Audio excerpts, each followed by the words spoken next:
Number 3, 89,204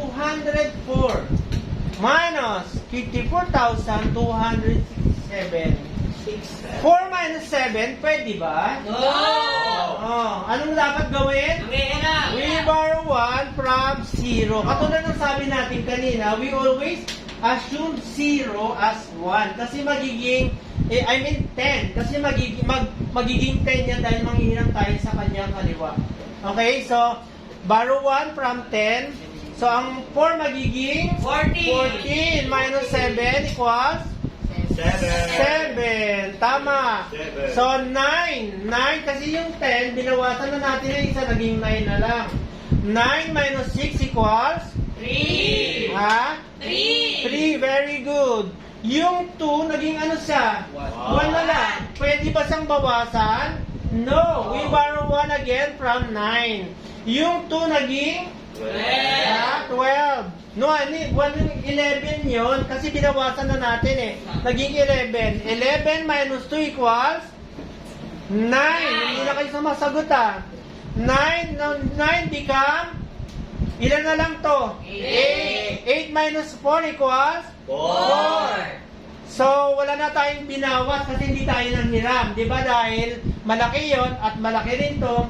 8 minus 5 equals 3! So, your answer is 34,937! very good. Who got correct answer?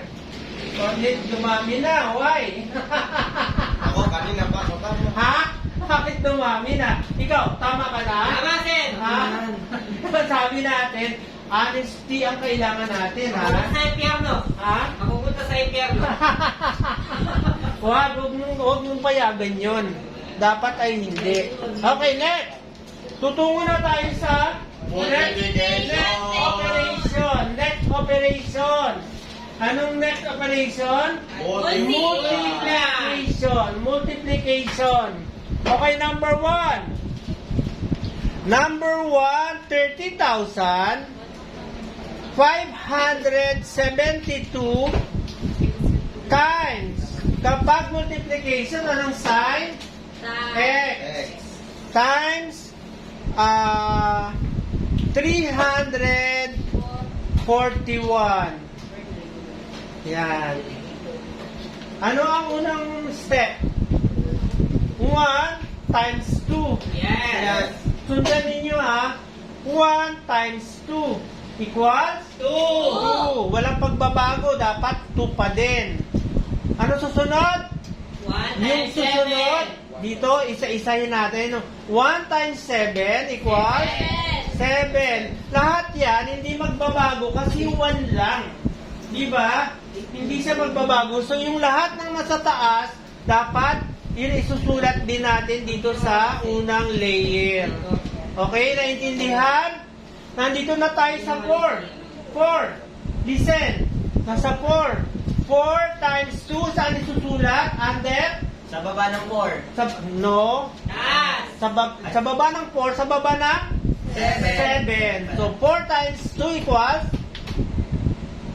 8. 8. Sumagot naman kayo. 4 times 7 equals? Ha? 28. 20? Isusulat ba lahat? Hindi! 8 lang, di ba? Kasi yung 2, i-carry natin doon sa 5. Carry 2. 4 times 5 equals?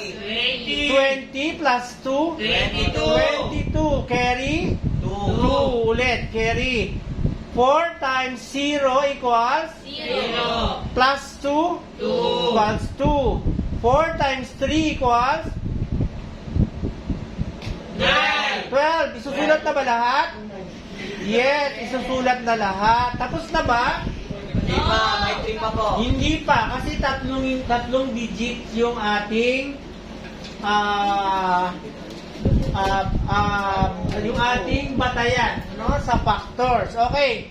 3 times 2 equals 6. 6. Saan isusulat? Sa baba ng Sa ibaba ng 8. yes, tama yan. Tingnan nyo yung hanay, kayo dyan. Parang nakbang siya ng... Kung saan nakahanay, dito, doon mo isusulat. Kunyari, 3 times 2, nakahanay dito sa 3, Dito na yan. Nandito ka na. Okay, next. 3 times 7 equals 21. 21.